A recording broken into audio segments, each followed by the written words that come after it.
감사합니다. 올해 들어 가장 추운 날이 이어지고 있습니다.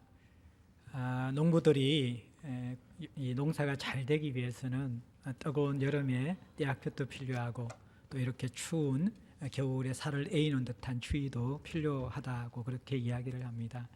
우리가 신앙생활을 하다 보면요, 신앙생활 역시 이러한 따뜻한 햇볕이 비추는 것처럼 행복할 때가 있고 또 풍성할 때가 있고 또 때로는 살을 에이는 듯한 찬바람이 부는 것처럼 힘들고 어려울 때가 있습니다. 지금까지 우리가 사도행전 1장부터 3장까지 보았을 때 하나님 나라의 복음이 전거되고 난 다음에 일어나는 그 모습을 볼 때에는 하나님 나라가 겨자씨처럼 누룩처럼 확장되고 변화를 지키는 아름다운 면모를 우리에게 보여주었습니다. 그리스도께서 부활하시고 난 다음에 제자들과 함께 계시면서 하나님 나라의 일을 가르치시고 예루살렘에 머물러 아버지께서 약속하신 성령을 기다리라고 하였습니다. 이 제자들이 합심하여 열심히 기도했을 때 하늘로부터 오순절에 성령이 임하게 되어지자 그들은 그 성령을 통하여서 새로운 사람이 그리고 새로운 공동체를 이루게 되었습니다. 그들은 이 예루살렘 공동체라는 하나님 나라의 임재가 있고 그 가치와 그 삶의 양식들이 스며든 예루살렘 교회의 모습이 무엇인지를 우리에게 보여주었습니다. 사도의 가르침을 받았고 그들은 주님의 죽으심과 부활을 기념하며 떡을 떼며 서로 교제했었고 가진 소유를 팔아서 기꺼이 다른 사람의 필요를 채우면서 같이 함께 가족됨들을 누리는 모습들을 보았습니다. 그들의 이 아름다운 모습들을 바라보면서 많은 사람들이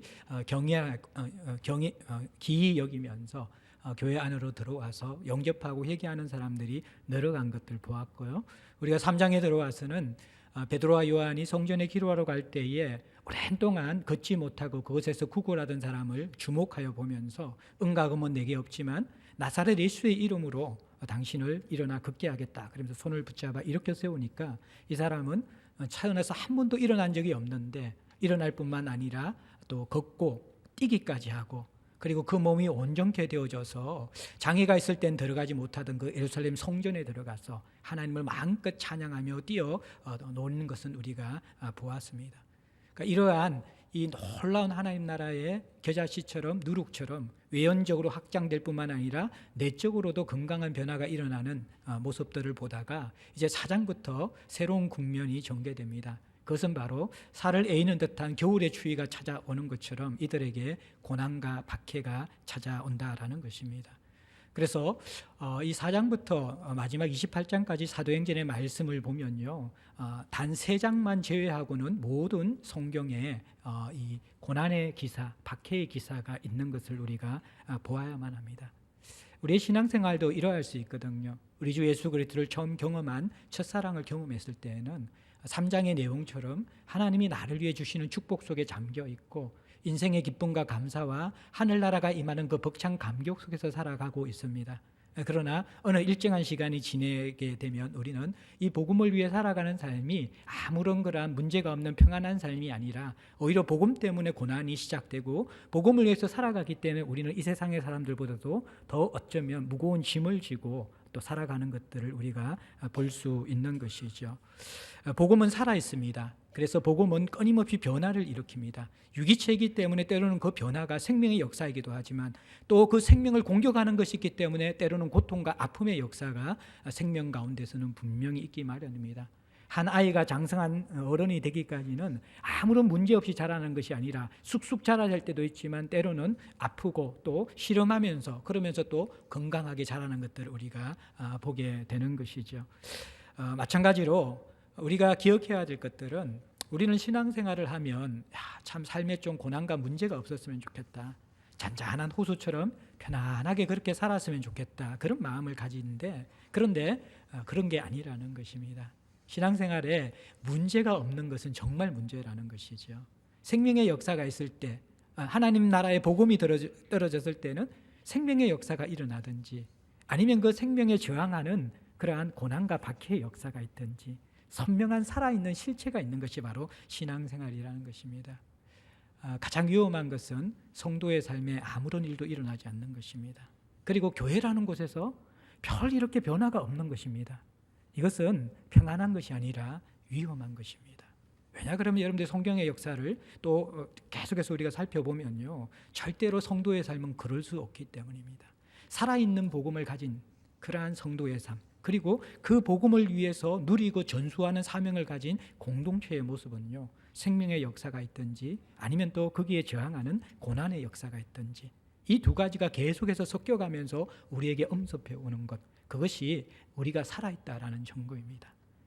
아무런 것이 없다면 우리는 이 생명의 복음이 우리 가운데서 희미하게 사라져가고 있다는 것이고, 복음이 나를 이끄는 삶이 아니라 그냥 내 자아가 나를 이끌어가는 삶을 살아가는 것, 그럴 때 우리가 이러한 복음의 역사를 경험하지 못하는 것이죠.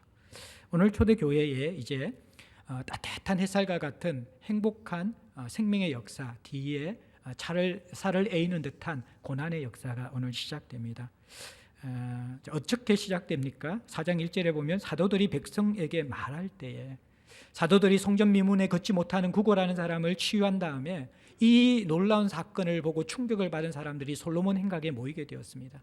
그 행각에 모인 자들을 위해서 이 베드로가 담대하게 예수 그리스도가 누구신지, 너희들이 십자가에 못 박아 죽인 예수가, 너희들이 빌라도의 손을 빌어서 그를 죽인 그 예수 그리스도가 하나님이 살리셨고, 그분은 하나님의 종으로서 우리를 구원하기 위해 오신 분이기 때문에 살리셨고, 우리가 그 예수의 이름을 믿고 그 안에 능력을 얻어서 이 사람을 치유했다, 이 복음을 증거하고 있는 것이지요.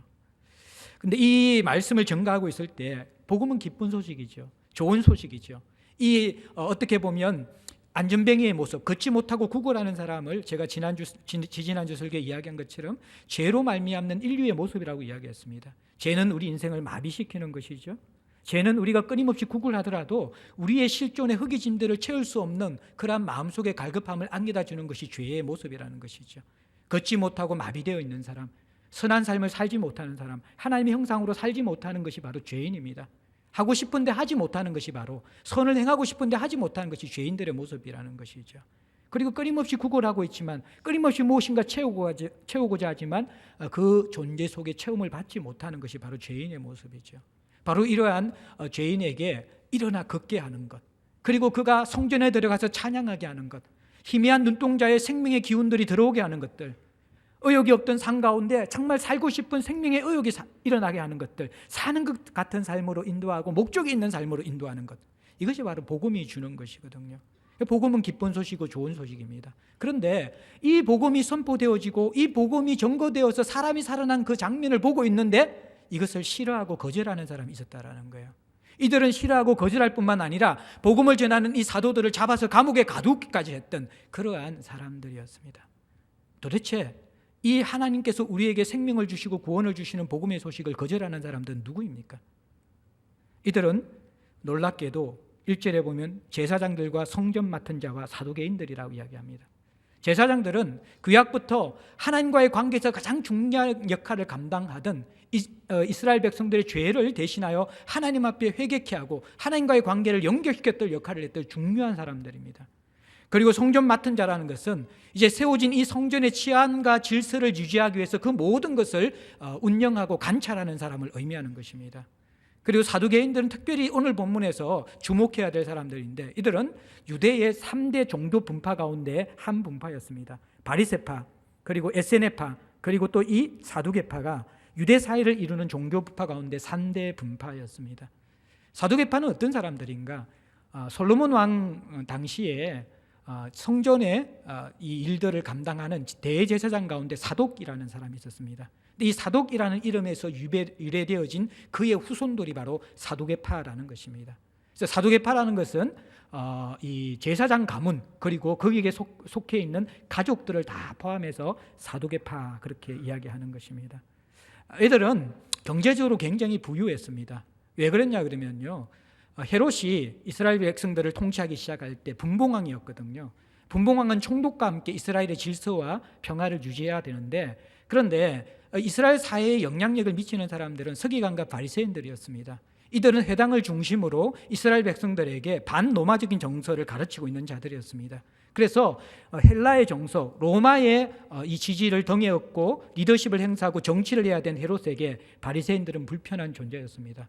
그런데 이들에게, 이 헤롯에게 우호적일 수 있는 사람이 당시 성전이 무너졌기 때문에 오히려 성전에 봉사를 하지 못하고 오히려 생각과 가치가 헬라의 문화에 세속화되어 있던 부류가 있었는데, 이들이 바로 제사장 계열이었던 사두개파였다는 것입니다. 이들을 자신의 동력자로 만들기 위해서 헤롯은 예루살렘의 성전을 건축하는 것이죠. 이 성전이 건축되게 되자 이제 예루살렘의 종교 문화에 새로운 변화가 생겼습니다. 회당 중심으로 모인 자들이 절기 때가 되어지면 이제 성전으로 모여서 제사하게 되는 것이죠. 성전에 모여서 절기 때가 되어지면 희생 제물을 드려야 되는데, 멀리서 오는 디아스포라 유대인들은 성전 가까이 와서 희생 제물을 사야만 했습니다. 거기에 대한 엄청난 수익이 생기기 시작했고, 또 이스라엘의 남자들은 일정한 나이 이상이 되어지면 성전세를 내야 되는데, 그것은 성전에서 이 외국 동전이 아니라 성전에 받을 수 있는 동전의 종류가 있었기 때문에 환전을 해야만 했습니다. 환전 수익이 들어오기 시작한 것이죠. 그래서 이 사두개인들은 엄청난 부유한 부유층들이 되었습니다. 그래서 그들이 했던 일들이 부동산 투기를 하면서 포도원을 사게 되는 것이고, 이것이 나중에 예수님과의 관계에서 포도원 강화에서 부딪히고 충돌하게 되어지는 중요한 배경들이 됩니다. 그러면서 예수님과 틀어지는 그런 관계가 되는 것이죠. 이 사람들은 헬라의 영향을 많이 받아가지고 그들은 모세 오경만 성경으로 믿었습니다. 토라만 성경으로 믿었습니다. 그런데 이 모세 오경에는 부활에 대한 메시지가 없기 때문에 그들은 부활을 믿지 않았습니다. 육체는, 우리가 영혼은 육체가 죽을 때 함께 소멸한다고 그렇게 믿었고, 바리새인들 그리고 서기관들, 유대인들이 대부분 믿었던 이 모세 오경 밖에 있는 부활의 메시지, 그리고 또 장로의 유전이나 할라카라고 이야기하는 성경에 우리에게 요구하는 삶을 어떻게 살 것인가 자세하게 기록해 놓은 여러 가지의 규율들에 대해서 이 사두개인들은 인정하지 않았습니다. 그러면서 이들은 예정 하나님의 주권보다는 인간의 자유의지와 자유로운 행동을 더 강조했던 자유주의 신학에 물들어 있는 물질주의자가 바로 사두개인들이라는 것입니다. 바로 이들이 지금 오늘 사도들이 전하는 이 복음에 대해서 극렬하게 거절하고 반항하고 있는 것을 볼 수 있습니다. 2절에 나와 있는 싫어하다라는 이 단어는 단순하게 미워하고 싫어하는 것이 아니라 붕괴하면서 이들에 대해서 적대적인 감정을 가지고 있다는 것입니다. 죽일 만한 그러한 악한 감정을 가지고 있는 것, 이것이 바로 지금 사두개인들의 모습이라는 거예요. 그러면 여러분들 좋은 소식인 복음을 들으면서 이렇게 분노하고 있고, 심지어는 이 복음을 전하는 사도들을 옥에 가두기까지 한 이들, 도대체 왜 그랬을까요? 무엇이 이들에게 이러한 적개심을 불러일으키게 했을까요? 성경학자들은 몇 가지로 설명을 합니다. 먼저는 사도들이 전거한 이 복음의 메시지가 그들의 신학적인 경향과 달랐기 때문이다 이야기합니다. 조금 전에 말씀드린 것처럼 이들은 부활을 믿지 않았는데, 사도들이 전한 메시지는 2절에 보면 예수 안에 죽은 자의 부활이 있다, 이것을 백성에게 가르쳤다라는 거예요. 예수님의 부활뿐만 아니라 예수를 믿는 사람들에게도 부활이 있다라는 것을 가르쳤던 것이죠. 그런데 이것이 예수를 죽이기까지 했던 그런 궁극적인 이유가 되기에는 우리가 동의할 수 없는 부분들이 있는 것이죠. 왜냐 그러면 부활의 메시지, 또 부활을 믿는 것은 제자들뿐만 아니라 바리새인과 에세네파들도 믿고 있었던 것이거든요. 유대의 3대 종파 가운데서 유독 사두개파만 믿지 않는 것인데, 근데 이 사두개파가 에세네파나 바리새파에게도 이렇게 사도들에게 가졌던 적대감을 가진 적은 없는 것입니다. 그래서 이 사도들의 메시지에 대해서 탐탁지 않게 여겼지만 그것을 가지고 옥에 가둘 정도의 분노를 일으킬 근본적인 이유가 되지 않는 것입니다.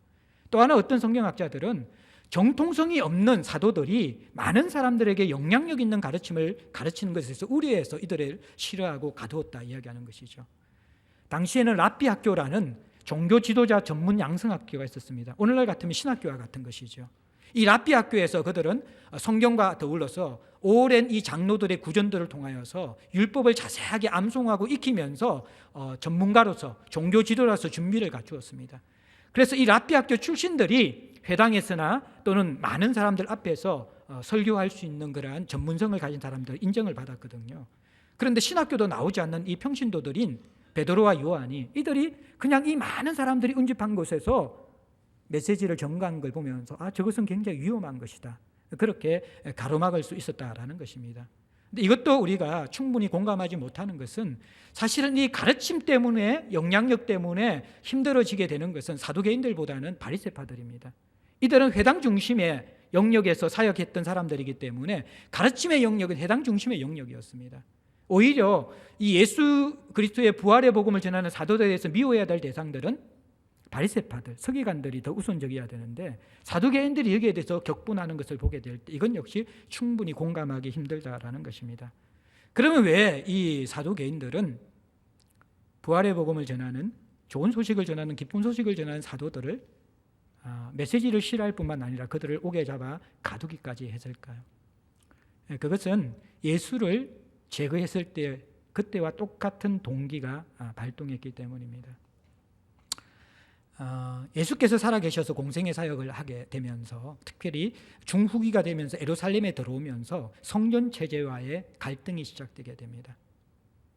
그러면서 이 사두개인들은 성전 중심으로 그들의 기득권과 영향력을 행사하고 있는 사두개인들에게 굉장히 미운 존재가 되어진 것이죠.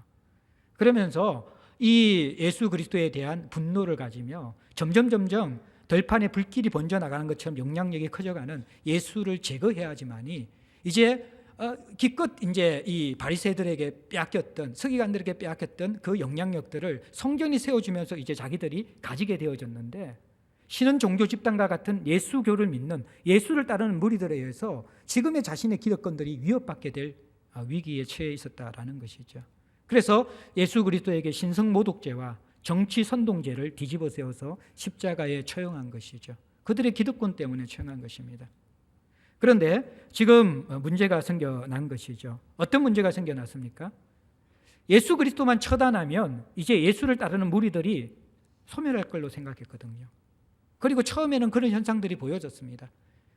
그렇게 강력하게 예수를 추종하는 사람들이 십자가에 못 박히는 예수를 바라보면서는 오히려 분노하면서 지난주 설교처럼 바라바를 놓아주고 예수를 못 박아라.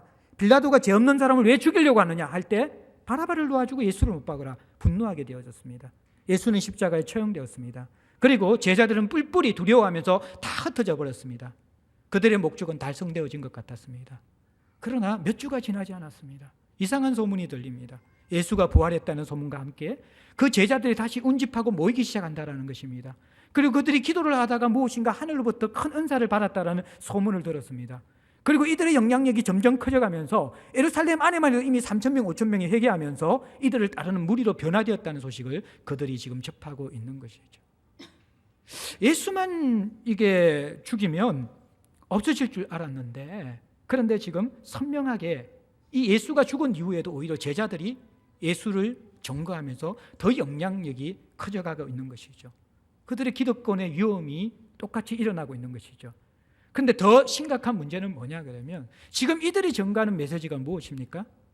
그들이 사내드림 공회에서, 그리고 그들이 신성모독죄와 정치선동죄를 뒤집어 세워서 예수를 죽였는데 그것이 이 땅에서 그들의 심판이었거든요. 재판이었거든요. 그런데 예수님께서 부활하셨다는 메시지를 이 제자들이 전가하는 것입니다. 이것은 어떤 의미를 가지냐 그러면요, 예수께서 부활하셨다는 것은 그들은 이 예수를 종교 사기꾼으로 신성모독죄로 죽였고 로마의 그 정치에 대항하는 정치 선동가로 죽였는데 하나님께서 이 예수를 하나님의 종으로서 옳게 인정을 해서 살려내셨다는 것입니다. 땅의 법정인 그들의 심판 법정에서는 예수가 범죄자였고 죽여 마땅한 사람인데, 하늘의 법정에서는, 더 상급 법정에서는 예수 그리스도의 무죄함과 동시에 하나님의 아들이심을 입증하는 것, 그리고 그분께서 이 땅에 오셔서 하셨던 하나님 나라의 복음사역 모든 것이 하나님의 뜻이었음을 입증하는 것이 뭐냐 그러면 부활 사건이라는 것입니다. 그래서 지금 부활 메시지가 전거된다는 것은 어떤 의미냐 그러면 이 사두개인들이 중심이 된 사내들인 공회가 하나님의 뜻에 거역한, 하늘의 법정에 그 하나님의 아들에 대한 그 선언에 거역한 대역죄를 지은 것이죠. 이들이 지금 신성모독죄를 저지른 것입니다. 부활의 메시지가 점점 전거된다 그러면 어떻게 되는 것입니까? 그들은 하나님의 아들을 죽인 것입니다. 이것만큼 심각한 죄가 없는 것이죠. 만약 이것이 점점 번져나가면서 모든 예루살렘 주민들과 유대인들이 예수를 따르게 되어질 때 사두개인들은 예수를 죽인 가장 심각한 범죄자 집단으로 전락하게 되는 것입니다. 부활 메시지가 전거되는 것을 그대로 버려둘 수가 없는 것이죠. 뿐만 아니라 여러분들 3장에 일어났던 성전 미문에 걷지 못하고 구고다는 사람이 치유받은 그 사건은요, 성전 체제에 대한 정면 도전인 것이거든요. 평생 동안 성전 앞에서 그는 걷지 못한 채로 구걸하며 생존하고 있었습니다. 그러나 그 화려한 성전 민문처럼 화려함을 자랑하고 있지만 아무것도 줄 수 없는 성전, 그것이 바로 사두개인들의 모습인 것이죠. 그들은 이 걷지 못하고 구걸하는 사람에게 치유도 줄 수 없었고 그를 하나님 앞에서 찬양하는 존재로 변화시킬 수도 없었습니다. 그런데 은과금도 없는, 아무것도 없는 성전 민문의 화려함과 비교할 때 오히려 그 거린의 모습과 흡사한 베드로와 요한이 와서 이 사람을 붙잡아 일으켜 세웠거든요. 이것은 무엇입니까? 성전 체제에서 치유할 수 없는 사람이 예수의 이름으로 삶이 회복되고 치유된 것입니다. 이제 성전 체제는 더 이상 이스라엘의 생명을 구원하는 종교가 아니라는 것입니다. 문제를 해결하는 종교가 아니라는 것입니다. 예수의 이름이 성전을 대신하여서, 예수의 몸이 이 구조적인 건물인 성전을 대신하여서 하늘의 성전이 되어서 그 하늘의 성전을 믿고 들어오는 모든 자들에게는 메시아의 임한 것처럼 이 걷지 못하는 자가 뛰고 찬양하며 하나님 나라를 만끽하는 역사가 이제 시작되었다는 그 메시지가 바로 성전 미문에 걷지 못하는 사람을 치유하는 사건인 것입니다. 부활 메시지가 전거되고 있습니다. 그리고 그 전거되는 동기가 무엇입니까? 평생 걷지 못하고 구걸하는 사람이 성전 미문에서 일어나게 된 사건입니다. 이 사건과 이 메시지는 사두개인들이 계속해서 내버려 둘 수 없는 것입니다. 성전 체제를 붕괴하는 것이고 그들을 하나님의 아들을 죽인 범죄 집단으로 정죄하는 그런 메시지이기 때문에 그들은 이것을 거절할 수밖에 없는 것이죠. 사랑하는 성도 여러분들, 우리는 이 사두개인들의 모습 속에서 오늘날 저와 여러분들 교회의 모습을 보아야만 합니다. 사두개인들이 붕괴하고 싫어하는 그 동기, 그리고 그 중심에는 무엇이 있습니까? 진리를 사수하는 것, 하나님 나라를 세우는 것에 있는 것이 아니라 자신의 유익과 연관된 것에 이렇게 분노하고 이렇게 대적하고 있다라는 것을 우리가 유심히 볼 필요가 있는 것이죠. 오늘날도 교회 안에서 이 갈등이 일어나고 부딪히는 것은 하나님 나라의 복음을 위해서 그것을 지키고 전수하기 위해서 우리가 부딪히는 것이 아니라는 것입니다. 오히려 자신의 유익과 연관될 때 사람들은 조용히 있다가 갑자기 분노하면서 적대적이 될 때가 많이 있다라는 거예요. 자기의 가족에 대한 것들, 자신의 자녀에 대한 문제들이 교회 안에서 불거지게 될 때에는 그것이 굉장히 강력한 저항으로서 일어나는 것들을 많이 볼 수가 있습니다. 여러분들, 이들은 교회를 지켜야 되는 자들이잖아요. 성전 맡은 자와 제사장들과 사두개인들은 하나님의 교회를 제대로 세워가야 될 사람이잖아요. 그런데 이들은 하나님 교회를 세워야 되는 사명에 대해서는 무관심하다라는 거예요. 그래서 유독 그들이 민감하게 반응하는 영역은 무엇입니까? 자기의 유익과 연관된 것에만 반응한다라는 것입니다. 오늘날 우리가 참 마음이 아프고 힘든 것은 저 같은 종교 지도자들이 바로 이러한 사두개인들을 닮아가고 있다는 것이죠. 하나님 나라가, 그리고 또 이 하나님 나라에 들어오는 성도들이 어떻게 하나님 나라를 알아가고 먹고 마시며 자라가고 있는가, 여기에 대해서 관심을 기울이기보다도 오히려 자신의 안달과 자신의 영의와 자신의 누림에 대해서, 거기에 대해서 중독되어져 있는 종교 지도자들이 점점 늘어간다는 것입니다. 바로 사두개인의 모습이시죠. 물질주의자, 부활을 믿지 않고 영생을 믿지 않고 이 땅의 삶에 더 집중하고 있는 사람들, 이게 종교 지도자들이라는 것이죠. 이것이 꼭 종교 지도자뿐만 아니라 오늘날 성도들에게까지 이러한 세속화되는 모습들이 늘어가고 있는 것을 우리는 보아야만 합니다. 그러면서 우리를 더 가슴 아프게 하는 것은 핍박이 교회 밖이 아니라 교회 안에서 시작된다는 것. 아이러니하죠. 로마 군사들이 지금 사도들을 핍박하는 게 아니에요. 이방인들이 지금 사도들을 핍박하는 게 아니에요. 누가 핍박합니까? 제사장, 성전 맡은 자, 사두개인들, 동력자들이 핍박하는 것이죠. 왜 핍박합니까? 예수 이름이 선명하게 전거되기 때문에. 여러분들, 적당히 편안하게 살고자 하는 사람에게는요, 복음에 헌신된 사람들의 삶이 불편하게 만드는 것입니다. 바로 그런 것이에요. 교회 안의 반대와 핍박은 세상에서 일어나는 것이 아닙니다. 정말 복음을 위해서 헌신하고 말씀의 진리대로 살고자 하게 될 때 사실 교회 안에 기득권자들이 반대할 수 있다는 거예요. 편안하게 살고 싶은데, 좀 적당히 살고 싶은데 왜 그렇게 높은 기준을 가지고 꼭 그렇게만 살아야만 되는가? 복음이 살아날 때, 예수의 생명이 일깨워질 때는요, 문제가 일어나요. 그냥 교회가 좋은 게 좋다는 식으로 그냥 적당히 살아가면요, 큰 문제가 일어나지 않습니다. 그런데 정말 생명이 들어가고 변화가 시작되기 시작할 때 영적인 공격들이 시작되어지고 문제가 일어납니다. 참 이상한 것은요, 그렇게 좋던 가족이, 그렇게 좋던 배우자가요, 영적인 문제, 신앙의 문제에 대해서는 사실은 이 상식적이지 않고 분별력을 잃어버린다는 것이죠. 저도 신앙생활 하면서 부모님과 좋은 관계를 가지고 있었는데 신앙생활을 시작하니까 이유가 없어요. 저희들은 능크리스찬 가정이었지만 가족회의를 했었거든요. 그러면 일방적으로 부모님들이 이야기한 게 아니라 자녀들의 의견들도 듣고 총종 이렇게 수렴을 해요. 그런 민주적인 가정이었는데 신앙의 문제에 대해서는 묻고 따지지도 않고 무작정 교회 가지 말라는 거예요. 왜 이 영역에 대해서는 저렇게 사람들이 무식할 수 있을까? 이해가 돼요, 이제는. 왜요? 이것은 다른 영역에 속해 있는 거예요. 예수의 이름이 선포되어지고 생명이 있는 곳에는요, 합리적이고 논리적인 게 일어날 수가 없어요. 거기에서는 영적인 부딪힘이 생기기 시작합니다. 이해할 수 없죠. 자녀를 가장 사랑한다 그러면 그 자녀가 자기의 인격을 가지고 선택한 삶의 방식들을 존중해 줘야 되잖아요. 그런데 신앙에는 이것이 통하지 않습니다. 배우자가, 정말 사랑하는 배우자가 자신의 삶 가운데 소중한 것을 얻었다 그러면 그것을 존중해 줘야 되잖아요. 근데 그게 일어나지 않아요. 이게 바로 영적인 문제라는 것입니다. 교회나 성도나요, 우리가 제대로 복음 안에서 반응하게 되어지면 문제는 일어나게 되어 있습니다. 아무런 일이 일어나지 않는 문제없는 삶이 문제가 되는 것이죠. 네, 이렇게 어떻게 보면 암울하죠. 종교 지도자들이, 기득권자들이 이것에 반대할 때 하나님 나라의 복음이 어떻게 될까요? 운명이. 그러나 사전은 우리에게 다시 소망을 줍니다. 어둠을 뚫고 빛은 계속해서 번져나갑니다. 말씀을 들은 사람 중에 믿는 자가 많으니 남자의 수가 약 5천이나 되었다라고 이야기합니다. 무슨 말입니까? 하나님 나라의 역사는 이 어둠 속에서도 번져나간다는 것입니다. 이들은 지금 거절하고 싫어하고 이 사도들을 옥에 가두잖아요. 근데 이 사도들이 뿌린 말씀의 씨앗이 어떻게 되는 거예요? 그들의 심령 속에서 30배, 60배, 100배의 결실을 맺고 있는 거예요. 그러니까 남자만 5천 명 같으면 여자와 아이들까지 합치면 적어도 15,000명 정도 이상의 사람들이 여러분들 예수 그리스도를 믿게 되는 거예요. 춥지 않으세요, 여러분들? 괜찮아요? 예, 추우시면 중간에 제가 보니까 여기가 되게 더운 곳이거든요. 보통 설교할 때 되면 이제 찜질방 속에서 여러분들께 큰 온풍기를 틀어놓은 곳에서 설교한다고 생각하는데 이 자리가. 근데 지금 되게 제가 추워요.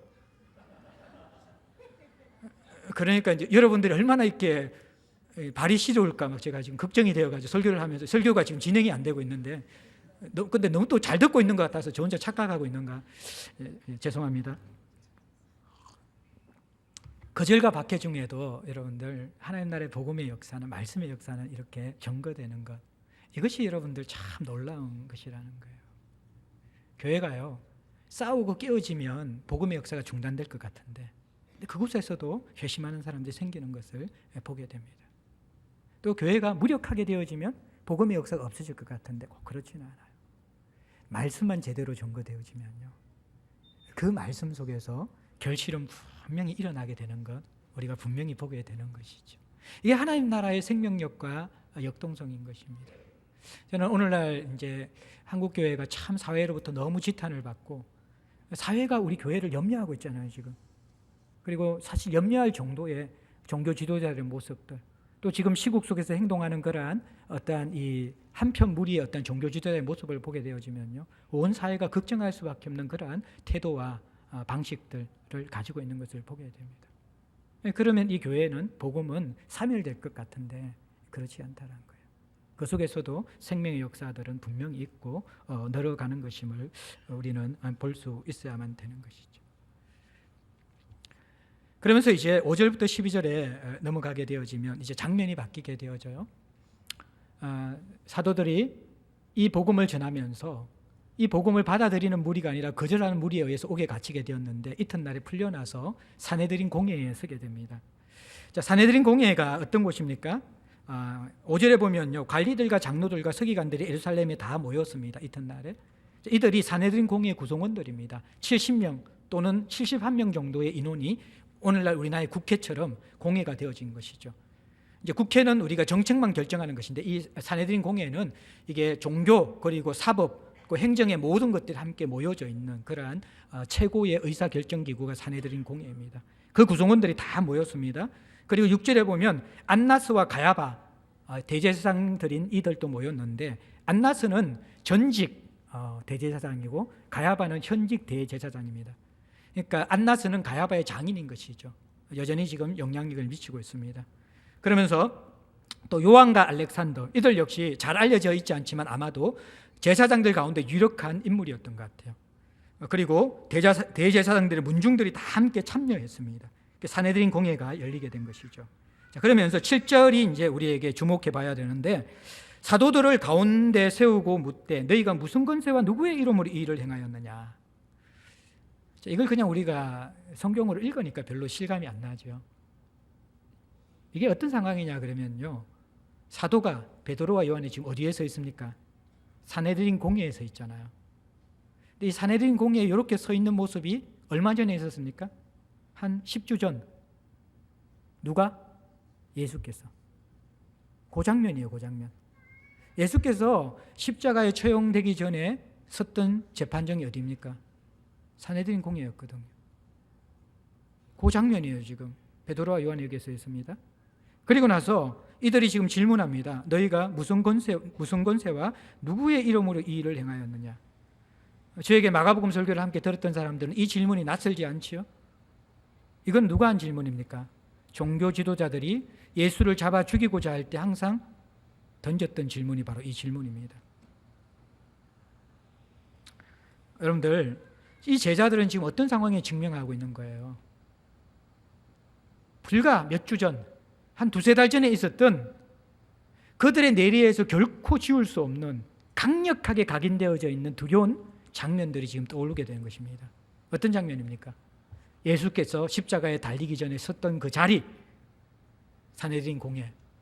그리고 그때 예수께서 받았던 질문, 너 무슨 권세로 이 짓 하고 있어? 누구의 이름으로 하고 있어? 그것을 지금 누가 받고 있는 거예요? 예수가 아니라 베드로와 요한이 지금 받고 있는 거예요. 그럼 여러분들 어떻게 했어요?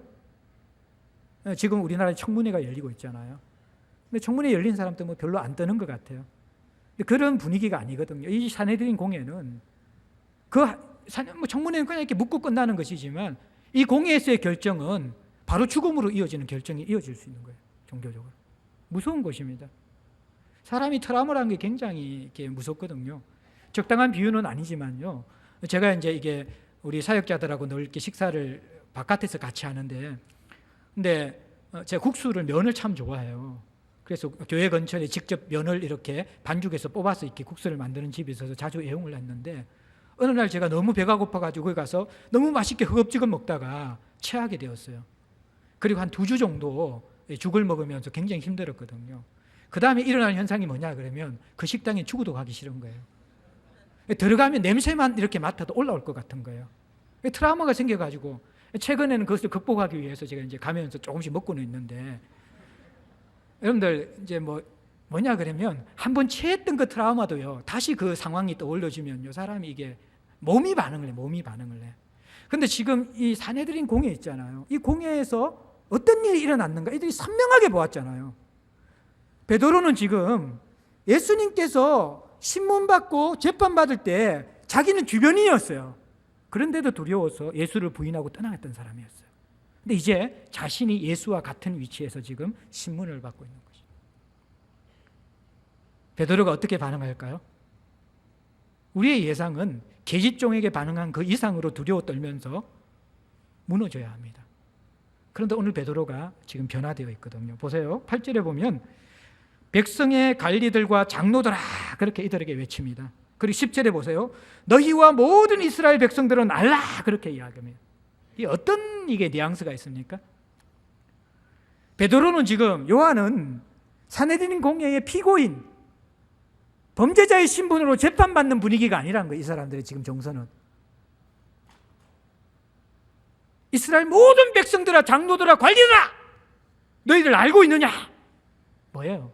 지금 재판장이 뭔가 법정에서 결론을 선언하는 것 같은 그러한 당당함과 담대함으로 무엇인가 선언하고 있는 것이 베드로의 모습이라는 거예요. 완전히 바뀌어진 것이죠. 예? 왜 이런 변화가 생겨났습니까? 8절에 보면 베드로가 성령이 충만하여 이렇게 되었다고 이야기해요. 성령이 충만하여.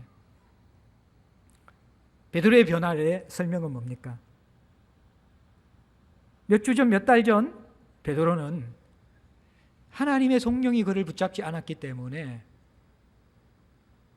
예수께서 사내린 공회에 서실 때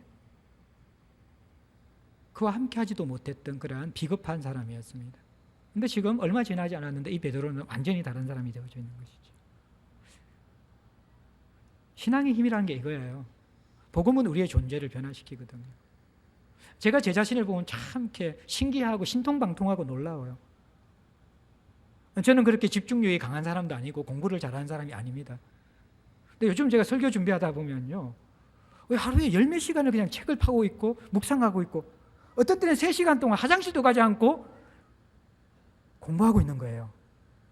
와, 내가 고등학교 때 이렇게 공부했으면 제 인생이 달라졌을 것 같아요. 달라질 것 같아요. 어떻게 제가 이렇게 제 본성에 맞지 않는 이 짓을 하고 있습니까, 제가? 제 별명이 쾌락파거든요. 먹고 놀고 즐기기를 좋아하는 거란, 그래서 예수님 부류지요. 예수님도 이 땅에서 그렇게 사셨기 때문에. 그런 사람인데, 아저씨 목회하면서 이렇게 목양실에 갇혀가지고, 왜 설교 준비하는 이런 인생을 살지 제가 꿈에도 생각을 못했어요. 근데요, 사람이 바뀌더라고요. 그 오랜 시간 동안 홀로 있는 시간이 이제는 오히려 내가 공격받거나 약한데 무너지는 시간이 아니라 하나님과 교제하고 강해지는 사람으로 변화되는 거예요. 복음이 아니면, 성령이 아니면 저 같은 사람이 변화될 수가 없는 것이죠. 참 놀라워요. 이 복음은 우리 아들도 막 변화시켜요. 우리 딸도 변화시키고요. 우리 아들이 별로 이렇게 이제 고3 이제 졸업하는데 어젯밤에는 막 찬양을 부르더라고요. 주여 우린 연약합니다. 오늘 하루도 힘겹게. 그 나이에 뭐가 그렇게 힘든지 모르겠는데. 그래 자기가 막 알아가지고 이렇게 예배에 참석하고 기도에 가려고 그러고. 본래 그런 놈이 아니었거든요. 변화가 돼요, 사람이. 복음이라는 게, 성령이라는 게. 바울이, 베드로가 변화가 되죠. 우리는 흔히 우리 자신은 변화될 수 없다라는 그러한 관점들을 가지고 있잖아요.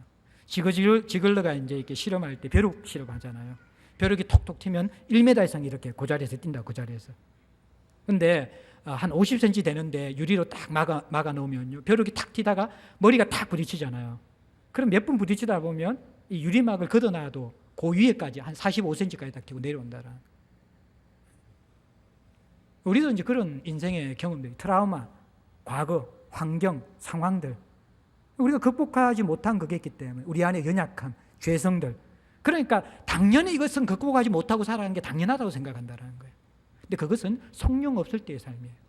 성령께서 우리에게 들어오실 때 우리가 달라진다라는, 바뀌게 된다라는 것이죠. 베드로가 이런 변화가 있어요. 그러니까 재판관처럼, 사자처럼 오히려 호령하는 베드로의 모습을 봅니다. 그래서 그가 이제 이들에게 어떤 말을 합니까? 9절에 보면 만일 병자에게 행한 착한 일에 대하여 이 사람이 어떻게 구원을 받았느냐고 오늘 우리에게 질문한다면, 참 여유 있죠. 너희들 질문 요거 맞지? 너희들이 본 이 병자가 구원받은, 병자에게 행한 이 착한 일, 이 구원받은 사건이 어떻게 일어났는가 알고 싶은 거지 이야기하는 거예요. 잘 들어라. 그러면서 11절에 이제 10절에 그 연유, 그 이유를 이야기하는데 딱 3가지 이야기해요. 너희와 모든 이스라엘 백성들은 알라. 어떻게 이 사람이 이렇게 구원받았는가 알아야 되는데, 하나는 너희가 십자가에 못 박고 죽인 예수 그리스도. 이게 첫 번째 메시지예요. 예수님을 너희가 십자가에 못 박고 죽였지. 그 다음에 두 번째, 그런데 하나님이 이 예수 그리스도를 죽은 자 가운데서 살려내셔서 그분을 부활케 하셨다라는 거예요. 두 번째 메시지예요. 세 번째는 뭡니까? 이 부활하신 예수님을 믿고 따르는 우리들이 예수 그리스도의 이름으로 이 사람을 치유하게 되어지니까 건강하게 너희 앞에 지금 서 있다, 그렇게 이야기합니다. 40이 넘은 이 사람이 여기 지금 서 있고, 그걸 보여주는 것이죠. 실물 설교를 보여주면서, 그러면서 이 일이 어떻게 일어나는가 분명한 그 이유를 이야기합니다. 너희들이 예수를 십자가에 죽였어, 못 박아. 근데 하나님은 그들을 살려내셨어. 우리가 그 예수 그리스도를 믿게 되었을 때 그 능력이 이 일을 이루어냈어. 선언하고 있는 것이죠. 그래서 11절 말씀은 무슨 말입니까? 예수는 너희 건축자들의 버린 돌로서 집 모퉁이의 머릿돌이었다. 이건 시편 118편 22절을 인용하는 것이거든요. 구약에서 이 시편은 성전에서 불려지는 노래였는데 이 시편의 이 구절의 의미는 뭐냐 그러면 여기에서 버린 돌은 뭐냐 그러면 이스라엘 백성을 의미하는 것입니다. 당시에 강대한 이방 제국과 비교해 볼 때 이 강대한 이방 제국에 비춰주는 이스라엘 백성들은 아무 쓸모없는 버린 돌처럼 왜소하고 연약한 존재였다라는 것입니다. 그런데 하나님께서는 하나님 나라를 세우는데 이방 제국, 그 화려하고 힘이 있고 영광스러운 이방 제국을 사용하는 것이 아니라 버린 돌처럼 쓸모없는 연약한 이스라엘 백성들을 삼아서 이것을 모퉁이돌, 기초돌, 머릿돌로 삼아서 지금 하나님 나라를 일구어 나가는 것, 이것이 바로 시편 118편 22절의 내용이라는 거예요. 얼마나 영광스러워요. 그런데 이것을 지금 이제 예수에게 적용하는 것이지요. 이 버린 돌이 이스라엘 백성이 아니라 지금은 예수 그리스도라는 거예요. 이 예수 그리스도가 버린 돌처럼 그렇게 쓸모없는 그러한 사람처럼 너희들이 여기서 죽였지만, 십자가에 죽였지만, 그러나 하나님이 이 예수 그리스도를 머릿돌로 삼으셔서 지금 하나님 나라를 세워나간다.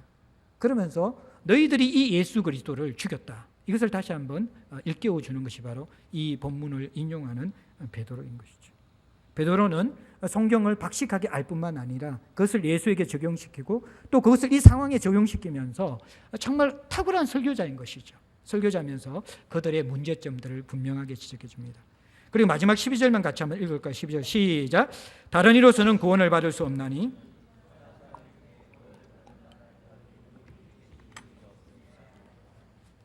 다른 이로서는 구원을 받을 수 없나니. 이 구절을 보면서 많은 사람들은 불쾌하게 여기거든요. 왜 기독교만 구원이 있다고 이야기하는가? 다른 종교고 다 뭐 이렇게 선한 종교이고 옳은 종교인데 왜 꼭 다른 종교들은 뭐 다른 종교 믿는 사람에 대해서 비난하지 않고 불평하지 않는데 왜 교회 다니는 사람들은 자기 교회만 구원이 있다 그러고 기독교에만 구원이 있다고 복음만 믿으라고 그렇게 편협적이고 폐쇄적인 그런 메시지를 전하고 있는가? 여러분들 불편하지만 우리가 이것을 포기할 수가 없습니다. 왜냐 그러면 기독교는 여러분들 이 문맥 속에서 보면요, 다른 사상, 다른 가르침으로 구원받을 수 없나니 그렇게 이야기하는 게 아닙니다. 다른 이로서는 무슨 말입니까? 기독교의 핵심은요, 가르침이 아니라는 것입니다. 기독교의 핵심은 여러분들 좋은 삶 살아라, 옳은 삶 살아라, 사랑하며 살아라, 그 가르침이 아니에요. 산상순이 너무나 중요한 메시지지만 그것이 기독교의 본질이 아니라는 것입니다. 기독교의 본질은 누구입니까? 예수입니다. 예수라는 인물이고 예수라는 인물이 이 땅에 일으키신 사건입니다. 사건. 그건 뭡니까? 하나님의 아들이 우리 죄 때문에 이 땅에서 죽고 그 죄를 해결하기 위해서 부활하셨다는 것입니다. 이것은 타협할 수가 없는 것이죠. 가르침이라는 것은 사람의 생각과 사고에 따라서 달라질 수 있어요. 여러분들의 자녀가 결혼하게 될 때 부모님들이 자녀들의 선택에 대해서 무시할 때가 많거든요. 오래 살았던 이 부모들은 어느 정도 집안 환경도 비슷하고 경제적인 환경도 비슷하고 교육 수준도 비슷하고 이런 것들, 이게 스펙이나 배경들을 많이 보거든요. 그래야지 이제 이게 안심이 되어져요. 근데 이 젊은 사람들은 뭡니까? 그것보다는 또 다른 가치가 있는 거예요. 예? 건강한 가치가 있든지 뭐 하여튼 어떤 특별하게 자기가 끌리는 어떤 매력이 있든지 그러면 결혼하게 되는 거예요. 근데 이 생각의 가치라는 것은 사람마다 다르거든요.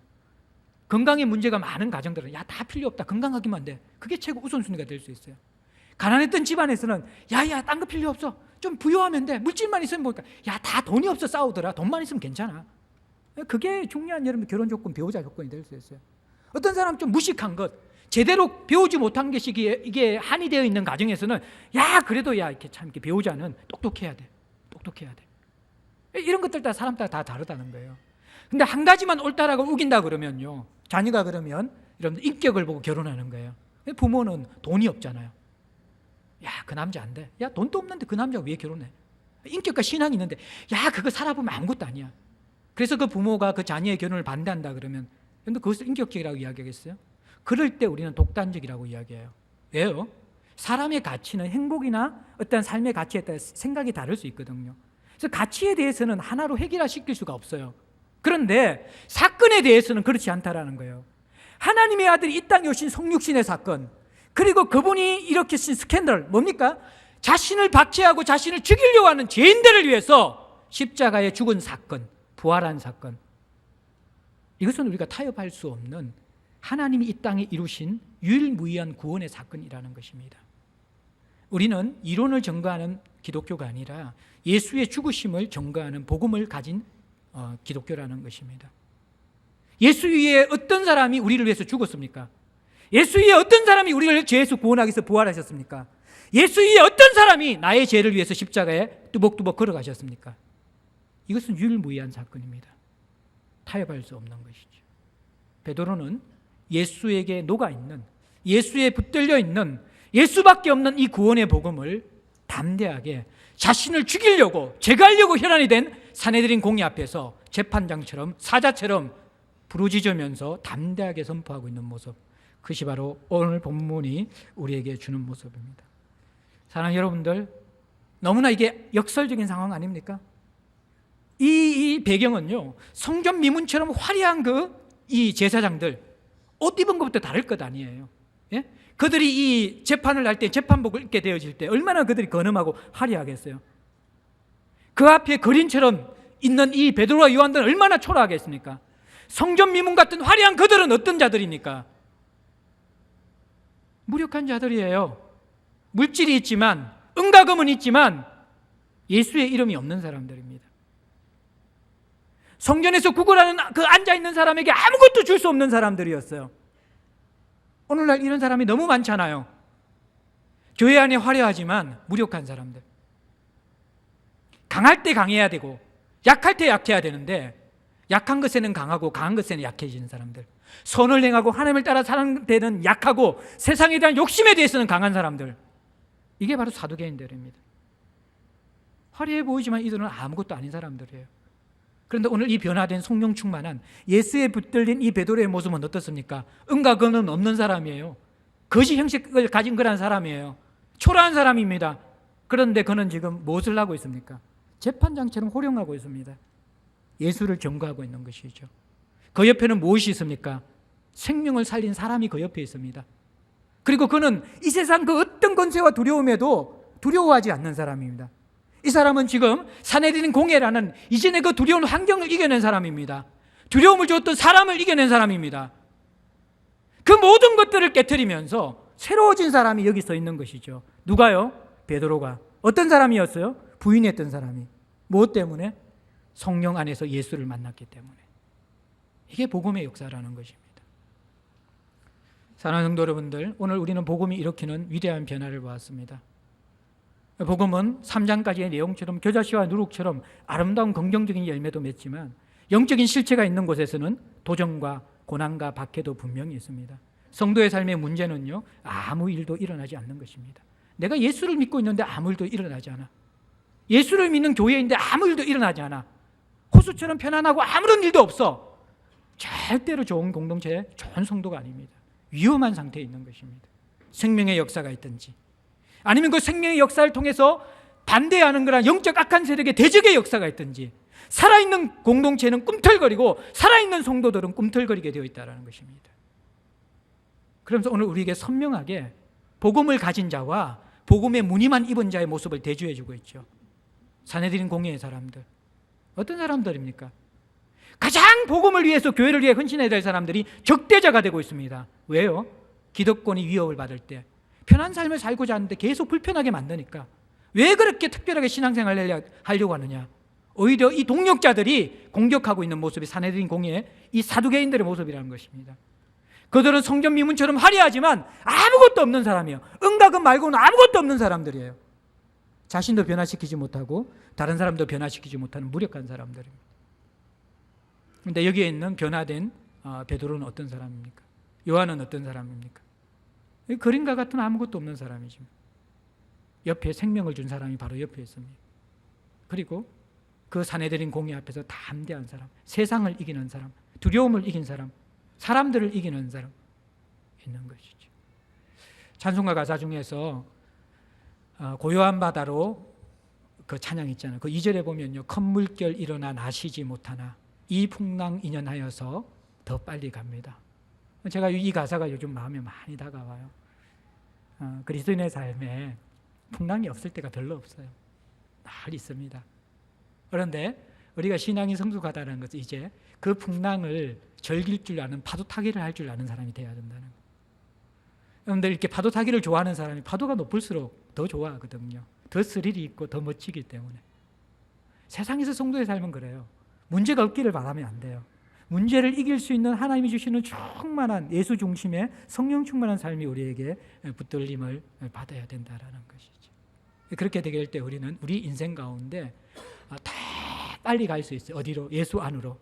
그분과 연합 안으로 깊이 갈 수 있고, 이 땅에 임하는 하나님 나라를 누리는 삶 가운데 우리가 풍덩 빠져서 거기에서 먹고 살 수 있는 것이죠. 이것이 여러분들 성도의 삶입니다. 고난 가운데서도, 풍랑 가운데서도 그 풍랑이 나여 더 빨리 갈 수 있고, 그것 때문에 더 풍성할 수 있고 더 충만할 수 있는 것, 베드로의 모습이고 오늘 하나님이 우리에게 주시고자 하는 선물인 우리의 모습입니다. 2013년 만만치 않죠. 경제적으로, 가정적으로, 자녀들 문제로 쉽지 않죠. 그러나 이 모든 풍랑 속에서 넉넉히 이기게 하시는 그 성령의 능력 안으로, 그리고 예수의 생명 안으로 들어갈 수 있는 저와 여러분들 될 수 있기를 주의 이름으로 축복합니다. 우리 함께 찬송 드리겠습니다. 413장 찬송입니다.